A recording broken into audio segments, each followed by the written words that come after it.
नमस्कार साथियों, मैं आपका दोस्त लेखक बिजनेस कोच डॉक्टर उज्जवल पाटनी। इन्वेस्टमेंट जगत के शहंशाह वॉरेन बफे कहते हैं, यदि मैं और वो डूब रहे हो तो इन्वेस्टर्स मुझे मत बचाना, उनको बचाना, क्योंकि आपकी नैया वही पार लगाएंगे। अब ये वो कौन है जिस पर वॉरेन बफे इतना भरोसा करते हैं, जिनकी कस्में खाते हैं, जिनको वन ऑफ इट्स काइंड बोलते हैं, और दुनिया में कहा जाता है कि वॉरेन बफे के उत्तराधिकारी वही हैं। दोस्तों, आपने सत्य नडेला का नाम सुना, सुंदर पिचाई का सुना, अरविंद कृष्णा का सुना, शांतनु नारायण का सुना, यूट्यूब के नए सीईओ नील मोहन का नाम सुना।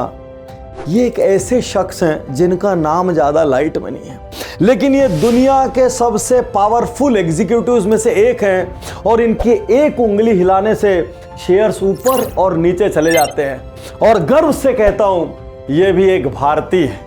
मैं बात कर रहा हूं अजीत जैन की, जो बर्कशायर हाथवे के इंश्योरेंस एम्पायर के पुरोधा हैं और जिनके नेतृत्व में, नंबर बहुत ध्यान से सुनना, जिनके नेतृत्व में यह बिजनेस 2.4 बिलियन से 70 बिलियन डॉलर आ गया। दोस्तों, आज मैं इनकी बिजनेस स्ट्रेटजीज बताऊंगा, इनके टॉप कोट्स बताऊंगा, इनकी जर्नी के बारे में बताऊंगा, और तब आपको गर्व होगा, एक और हिंदुस्तानी विश्व की शीर्ष कंपनी के शीर्ष पर बैठा है। बिजनेस स्ट्रेटजीज जानने के पहले वॉरेन बफे के इस सेनापति का जरा इंडिया कनेक्शन तो जान ले। ये ओडिशा में 1951 में पैदा हुए। ओडिशा वालों, आपके लिए जोरदार तालियां। इंडियन इंस्टीट्यूट ऑफ टेक्नोलॉजी से इन्होंने 1972 में मैकेनिकल इंजीनियरिंग में डिग्री ली।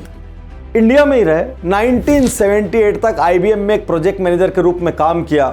1986 में हार्वर्ड बिजनेस स्कूल चले गए। लेकिन खास बात क्या है, ये डिग्रियां जितनी रोजी दिख रही है, ये जीवन उतना रोजी नहीं था।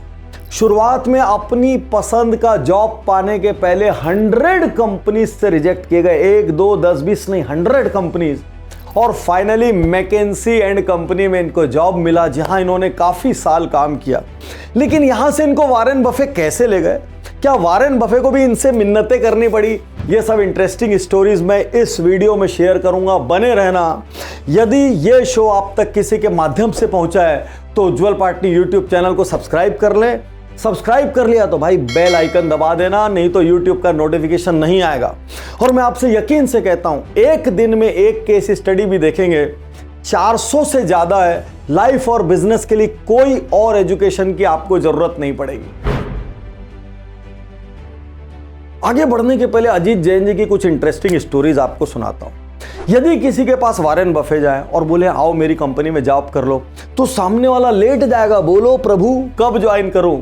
लेकिन जब वॉरेन बफे की कंपनी ने अजीत जैन को अप्रोच किया, उन्होंने ऑफर ठुकरा दिया।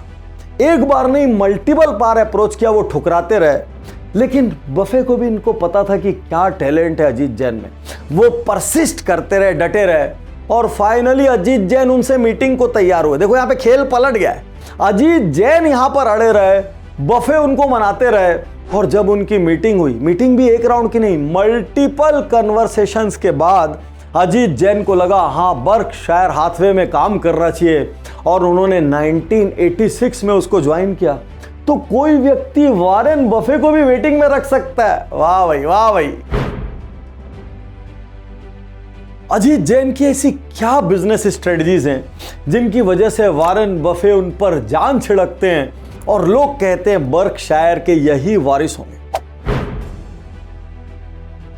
सुनने में ये बहुत आम सी बात लगती है, लेकिन जरा इसमें अजीत जी का पर्सपेक्टिव समझते हैं।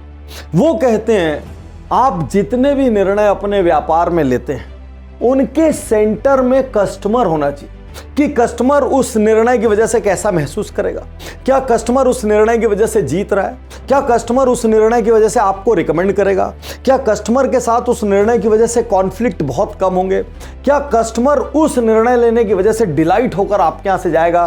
क्या कस्टमर के लिए उस निर्णय को लेने की वजह से आपके ऑर्गेनाइजेशन की साख में वृद्धि होगी? अपना कंफर्ट एक किनारे रखिए और अपने हर डिसीजन के सेंटर में कस्टमर को रखिए। वो एक कोट कहते हैं, take care of your customers and your business will take care of itself, क्योंकि कस्टमर खुश रहेगा, वो आपके यहाँ दूसरी बार आएगा, वो आपको रिकमेंड करेगा, धीरे धीरे वो आपका फैमिली मेंबर हो जाएगा। तो हर बिजनेस ओनर से यहाँ पर एक बड़ा सवाल है, क्या आपके ऑर्गेनाइजेशन में जितने भी निर्णय होते हैं उसके सेंटर में कस्टमर होता है, या उसके सेंटर में आपका प्रॉफिट, आपका कस्टमर, या आपकी पुरानी प्रैक्टिसेस होती? अजीत जैन कहते हैं, आपका आइडिया कितना भी दमदार क्यों ना हो, आपकी टेक्नोलॉजी, आपकी प्लानिंग कितनी भी दमदार क्यों ना हो, जब तक उसको एग्जीक्यूट करने वाले एम्प्लॉइज टैलेंटेड नहीं रहेंगे, प्रोडक्ट भी दम तोड़ देगा, प्लान भी दम तोड़ देगा। वो कहते हैं आपके ऑर्गेनाइजेशन में पैशनेट लोग होना चाहिए जो आपके गोल से अलाइंड हो। वो महज वहां काम नहीं कर रहे हो, हर दिन काम करते हुए वो सोचते हो कि मैं दुनिया में कोई वैल्यू ऐड कर रहा हूं। वो कहते हैं हार्ड वर्किंग लोग होने ही चाहिए, उनका कोई सब्स्टिट्यूट नहीं है। लेकिन सबसे इंपॉर्टेंट वर्ड जो उन्होंने कहा, एथिकल, यहीं पर वो और वॉरेन बफे एकमत हो जाते हैं, और शायद इन्हीं सब कारणों की वजह से बफे उनको इतना प्यार करते हैं। वो कहते हैं आपके एम्प्लॉयज में स्ट्रॉन्ग सेंस ऑफ इंटेग्रिटी होनी चाहिए। अल्टीमेटली काम करते हुए उनको खुद पे गर्व होना चाहिए, अपनी कंपनी पे गर्व होना चाहिए, अपने लक्ष्य पर गर्व होना चाहिए, अपनी पॉलिसीज और प्रैक्टिसेस पर गर्व होना चाहिए, और छोटे मोटे लालच या प्रलोभन से वो ना डिगें और वो गलत करने की ना सोचें। इतनी इंटेग्रिटी वाले एम्प्लॉयज की फौज यदि आपके पास हो तो आपको सक्सेसफुल बिजनेस खड़ा करने से कोई नहीं रोक सकता। यानी महज टैलेंट नहीं, एथिकल टैलेंट। अजीत जैन कहते हैं हम एक ऐसी दुनिया में हैं जहां पर बहुत सारे शॉर्ट टर्म गेन्स की गुंजाइश होती है। हम इन्वेस्टिंग में, हम इंश्योरेंस में, कई ऐसे तरीके होते हैं जिनसे हम शॉर्टकट में पैसे बना सकते हैं, हमारे पास कई इनसाइडर न्यूज़ होती है। लेकिन मैं बिलीव करता हूं कि कंपनी के लिए लॉन्ग टर्म वैल्यू गेन करने वाली स्ट्रेटजी ही हमको अपनानी है। अजीत जैन कहते हैं हम ऐसे अवसरों की तलाश करते हैं जिनके फंडामेंटल्स राइट हो, जो हमारे पोर्टफोलियो में लॉन्ग टर्म वैल्यू ऐड करते हैं, और जो कंपनीज डिकेड्स तक सक्सेसफुल रहेंगी। कोई टेम्परेरी फिनोमिना में हम इन्वेस्ट नहीं करते। सुनने में जरा उल्टी बात लगती है, क्योंकि इन्वेस्टमेंट अपने आप में कॉम्प्लिकेटेड दुनिया है। इतनी कंपनीज, इतना डेटा, इतना उतार चढ़ाव, इतने इफेक्टिंग इंपैक्टिंग फैक्टर्स। लेकिन वो कहते हैं, बहुत ध्यान से उनका एक कोट सुनना, if you can not explain it to a 6-year-old, you don't understand it yourself. वो कहते हैं हमने बिजनेस को बहुत ज्यादा कॉम्प्लिकेटेड बना दिया है, उसमें बहुत सारी लेयर्स क्रिएट कर दिए। यदि बिजनेस है तो वो सामने दिखना चाहिए, यदि कोई पॉलिसी है तो उसको 2 लाइन पढ़ के समझ आना चाहिए, यदि कोई प्रोडक्ट है तो साफ साफ दिखना चाहिए कि उसमें निवेश किया जाए कि नहीं किया जाए, और किया जाए तो क्यों किया जाए। तो यदि आप एक छोटे से बच्चे को अपना प्रोडक्ट एक्सप्लेन नहीं कर सकते ना, इसका मतलब आपको भी समझ में नहीं आया। तो सारे बिजनेस ओनर्स के लिए सबसे बड़ा लेसन ये है, अपनी पॉलिसीज को, अपने प्रोसेसेस को, अपने प्रोडक्ट को, अपनी मार्केटिंग को इतना सिंपल रखिए कि लोग फ्रैक्शन ऑफ सेकंड्स में आपकी स्ट्रेंथ, आपकी वीकनेसेस, आपके प्रोडक्ट सबको समझ सकें और डिसीजन मेकिंग इजी हो सके। जितना ज़्यादा कॉम्प्लेक्स सॉल्यूशन होगा उतना डिसीजन मेकिंग के डिलेज होंगे। जैन यूं तो 70+ ईयर्स की एज के हैं, लेकिन आज भी वो अपने सारे निर्णय डेटा और एनालिटिक्स के बेसिस पर करते हैं। वो कहते हैं मेरा हर business decision informed business decision होना चाहिए, बिना मेरे मुंह से एक शब्द कहे वो डेटा मैं अपनी कंपनी में किसी दूसरे एग्जीक्यूटिव को दिखा दूं तो उसको एक बार में समझ आना चाहिए। डेटा की वजह से गेस वर्क बिल्कुल नहीं होता, अंदाज लगाना ऐसा हो सकता है, अजम्पशंस, ये सब खत्म हो जाते हैं, पुअर डिसीजंस का रिस्क खत्म हो जाता है। वो कहते हैं जहां पर डेटा आ गया वहां पर व्यापार से इमोशंस हट जाते हैं, और इमोशन इन्वेस्टमेंट के व्यापार के लिए बहुत ज़्यादा डेंजरस हैं।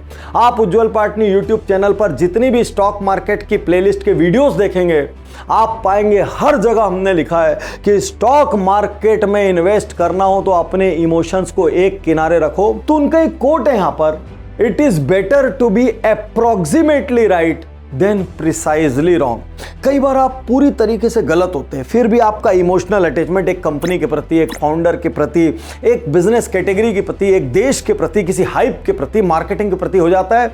आप डेटा को एक किनारे रख देते हैं और आप कहते हैं मुझे लगता है एक दिन ये आगे जाएगा, मुझे लगता है कि इसका इंश्योरेंस करना चाहिए, मुझे लगता है इस कंपनी में पैसे लगाने चाहिए। गलत। वो कहते हैं डेटा सामने लाइए। यदि डेटा के बेसिस पर आप अप्रॉक्सीमेटली राइट भी होते हैं तो भी आप वो निर्णय ले सकते हैं, अदरवाइज डेटा किसी निर्णय को बैकअप नहीं करता तो भले ही वो वॉरेन बफे क्यों ना हो, वो भी निर्णय नहीं लेंगे। जब आप लंबे समय तक किसी महारथी के साथ काम करें तो धीरे धीरे उनके सोचने का तरीका, उनके जीने का तरीका आपके सोचने और जीने का तरीका हो जाता है। और कहीं आप दोनों एक तरीके से सोचते हैं, एक तरीके की आपकी वैल्यूज हैं, एक तरीके का आपका कैरेक्टर है, तो आपका साथ बहुत गहरा हो जाता है, प्रॉफिट एंड लॉस के बियॉन्ड हो जाता है। अजीत जैन जी की ये लाइफ स्ट्रेटजी है, give if you are getting. यदि आपको मिल रहा है तो आप लोगों में उसको दान कीजिए। इसीलिए वो कहते हैं we don't measure success by dollars और by the number of employees we have, we measure success by how much we have helped people. हमने लोगों की कितनी मदद की। और वॉरेन बफे साहब को तो सब जानते हैं कि उन्होंने अपनी 90% संपत्ति दान की है।